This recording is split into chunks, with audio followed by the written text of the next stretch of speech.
Close your eyes, not to sleep, just to listen. Tonight's story isn't about dreams. It's about what happens when you wake up in the middle of the night and you're not alone. You might think you're safe in your bed.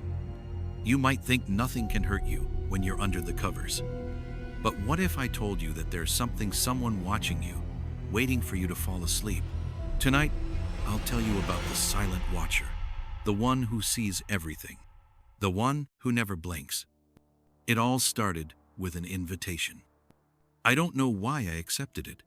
Maybe it was the way the letter was written, so personal, yet distant at the same time.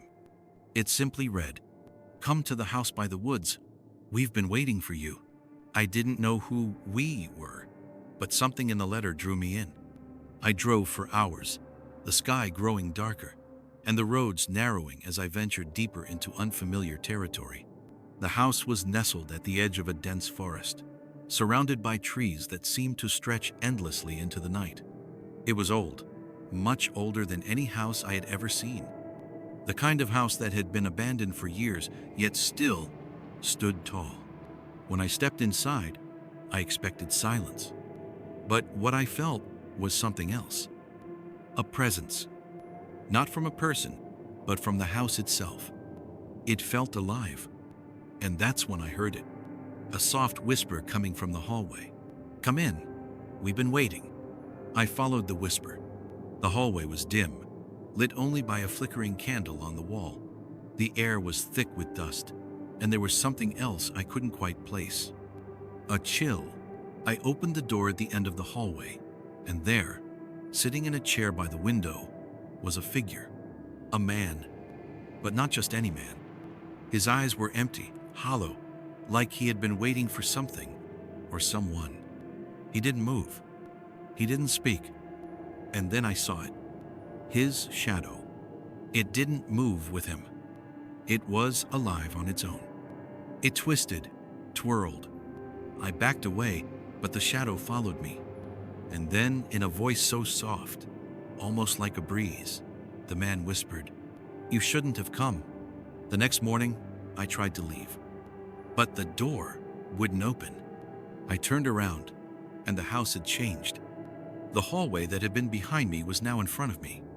The door was gone. Instead, there was another door. I hesitated, but I had no choice.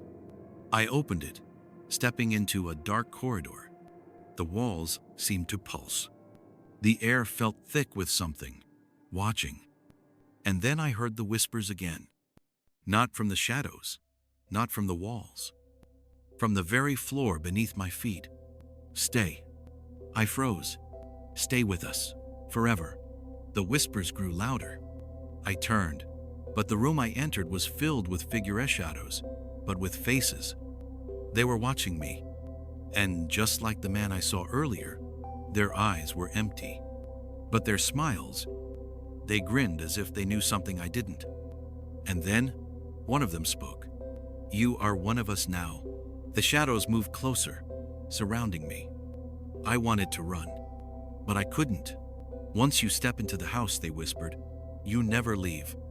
That was the last time I saw the world as I knew it. Now, I live with them, the visitors. They told me I'd never leave, and I haven't. But you're still free. The question is, will you come, or will you stay away?